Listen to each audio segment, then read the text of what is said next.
Renungan pagi bersama Allah di waktu fajar oleh Ellen G. White, 8 Mei 2022. Mari kita berdoa. Bapa kami yang di sorga, Allah pencipta langit dan bumi, laut dan segala isinya, Allah yang maha besar, satu-satunya Allah yang benar, yang kami sembah selalu melalui anak-Mu yang tunggal, Yesus Kristus. Terpujilah Yesus, anak Allah yang maha tinggi, yang adalah kebangkitan dan hidup bagi kami. Pada pagi hari ini kami bersyukur boleh bangun dan berbakti, dan sebagaimana membaca dan mendengarkan nasihat firman-Mu, masing-masing kami dikuatkan oleh pekabaran ini, agar kami bertobat dan hidup. Bersama kami sepanjang perbaktian ini kehendak-Mu yang jadi, ampun kami akan dosa dan salah, karena kami berdoa hanya dalam nama anak Allah yang tunggal, Yesus Kristus, yang adalah Tuhan dan Juru Selamat kami. Amin. Renungan hari ini akan dibacakan oleh Ibu Evelyn Janes dari Malaysia. Kepada Ibu Evelyn, kami persilahkan. Selamat pagi kepada semua pendengar renungan pagi pada hari ini, 8 Mei 2022. Tajuk renungan pagi kita ialah siapa yang bertobat akan hidup. Ayat inti diambil dalam Yezkel 18 ayat 21 berbunyi, "Tetapi jikalau orang fasik bertobat dari segala dosa yang dilakukannya dan berpegang pada segala ketetapan-Ku serta melakukan keadilan dan kebenaran, ia pasti hidup, ia tidak akan mati." Mereka yang merenung-renungkan rahmat Allah yang besar dan tidak melupakan pemberian-pemberiannya yang kecil, dengan penuh kegembiraan akan menyanyi dalam hatinya untuk memuji Tuhan. Berkat-berkat yang kita terima dari tangan Allah setiap hari dan di atas segala sesuatunya, kematian Yesus yang telah memungkinkan kebahagiaan serta surga ada pada jangkauan kita, haruslah menjadi tema ucap syukur kita. Betapa besarnya belas kasihan dan cintanya yang telah ditunjukkan Allah kepada kita, orang yang berdosa, yang sesat, dalam mempersatukan kita dengan dirinya, di mana kita ini menjadi harta yang terpilih baginya. Betapa besarnya pengorbanan yang telah diadakan oleh penebus kita sehingga kita dapat disebut sebagai anak-anak Allah. Kita harus memuji Allah atas pengharapan yang berbahagia yang dinyatakan kepada kita di dalam rencana penebusan yang besar itu. Kita harus memuji Dia serta harta syurga dan segala janjinya yang berkelimpahan. Pujilah Dia karena Yesus hidup untuk menjadi pengantara kita. Dalam Alfa dan Omega, jilid 1, halaman 335. Kesalahan-kesalahan tidak dapat dibenarkan atau reformasi tidak dapat dikerjakan dalam tabiat oleh usaha-usaha yang lemah dan asal-asal saja. Hanyalah oleh usaha yang lama dan tabah, disiplin yang ketat, dan pergumulan yang keras kita akan menang. Kita tidak mengetahui suatu hari berapa keras pergumulan kita berikutnya. Tidak ada satu dari rasul-rasul dan nabi-nabi yang pernah dinyatakan tanpa dosa. Manusia yang telah hidup paling dekat kepada Allah, manusia yang mahu mengorbankan diri sendiri daripada melakukan dengan sengaja perbuatan yang salah, manusia yang telah dihormati oleh Allah dengan terang dan kuasa ilahi, telah mengakui keadaan mereka yang berdosa. Mereka tidak mempunyai kepercayaan kepada daging, tidak menuntut kebenaran untuk mereka sendiri, tetapi telah percaya sepenuhnya kepada kebenaran Kristus. Demikianlah dengan semua orang yang memandang Kristus. Alfa dan Omega, jilid 7, halaman 473. Terima kasih. Terima kasih atas penata layanan Ibu Evelyn. Tuhan Yesus memberkati. Selamat pagi saudaraku dalam Tuhan. Kemarin kita sudah banyak pelajari tentang hubungan Yesus dengan pertobatan. Dan hari ini dinyatakan dengan jelas oleh firman Allah bahwa siapa yang bertobat akan hidup. Karenanya ingat bahwa Counsels for the Church halaman 49 paragraf 1 berkata, pertobatan serta pengampunan adalah anugerah Allah melalui Kristus. Itulah sebabnya dalam Roh Nubuat menyatakan bahwa tanpa Roh Kristus kita tidak dapat bertobat. Mengapa kebenaran ini penting sekali kita ingat dan pahami? Karena renungan hari ini berkata, bersama Allah di waktu fajar, halaman 147 paragraf 3. Kesalahan-kesalahan tak dapat dibenarkan atau reformasi tak dapat dikerjakan dalam tabiat oleh usaha-usaha yang lemah dan asal-asal saja.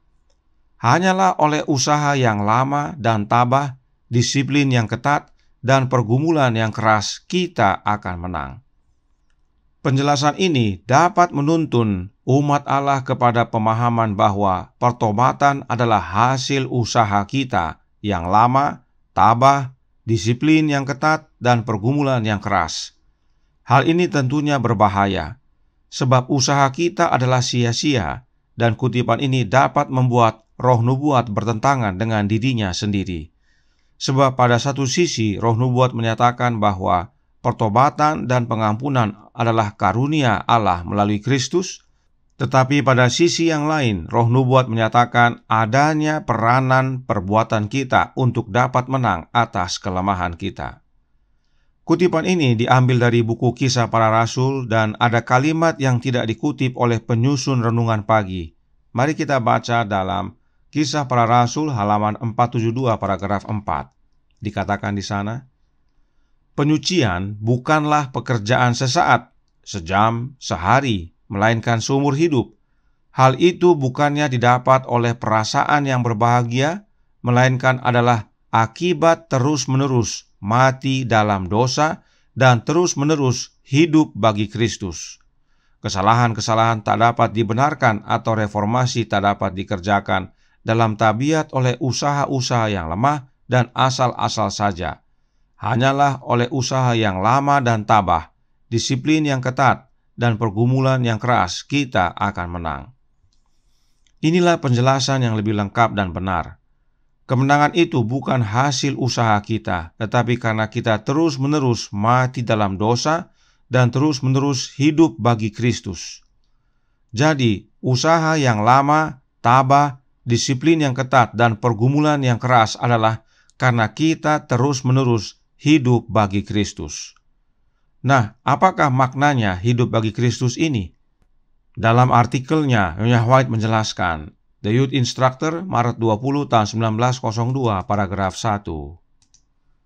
Ketika kita benar-benar menerima Kristus, kita menjalani hidupnya, bukan hidup kita sendiri. Tujuan tertinggi kita adalah untuk melakukan kehendaknya dan menyatakan karakternya. Inilah makna hidup bagi Kristus terus-menerus. Bukan aku lagi yang hidup, tetapi Kristus yang hidup di dalam aku. Inilah pertobatan yang membawa kehidupan bagi kita. Sebab ayat inti renungan hari ini berkata dalam Yehezkiel 18 ayat 21, tetapi jikalau orang fasik bertobat dari segala dosa yang dilakukannya dan berpegang pada segala ketetapanku serta melakukan keadilan dan kebenaran, ia pasti hidup, ia tidak akan mati.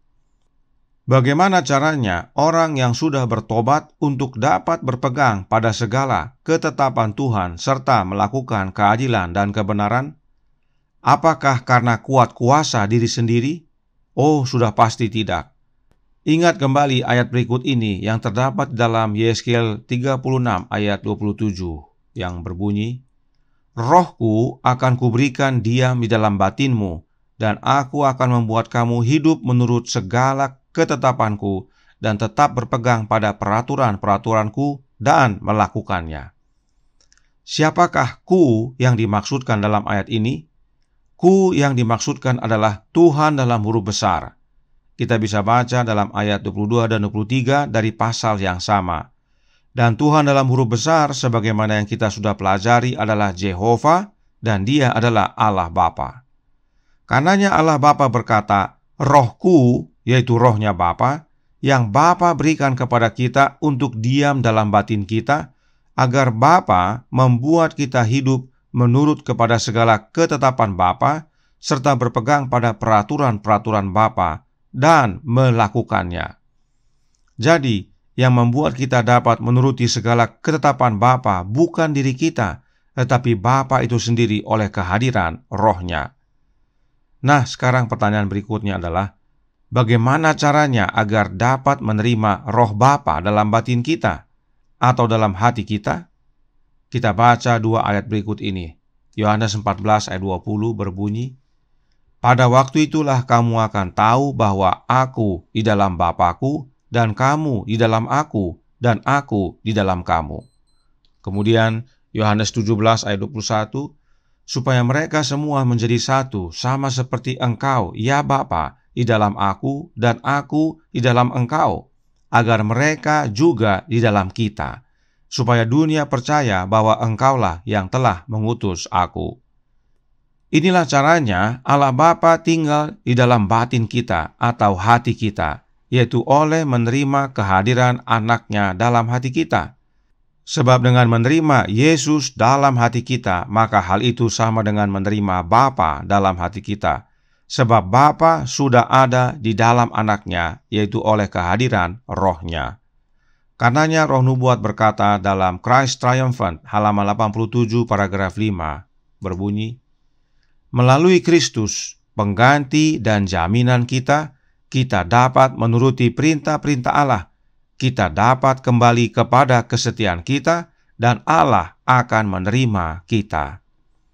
Kita dapat menghidupkan penurutan kepada hukum Allah Bapa melalui Anak-Nya, yaitu Yesus Kristus. Dan kita dapat diterima kembali oleh Allah hanya melalui Kristus.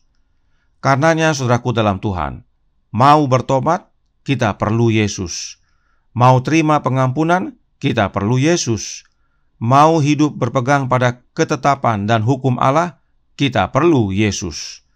Dan tentunya, jika kita mau hidup, kita perlu Yesus. Sebab Allah Bapa telah mengaruniakan hidup yang kekal di dalam Anak-Nya. Barang siapa memiliki Anak, memiliki hidup.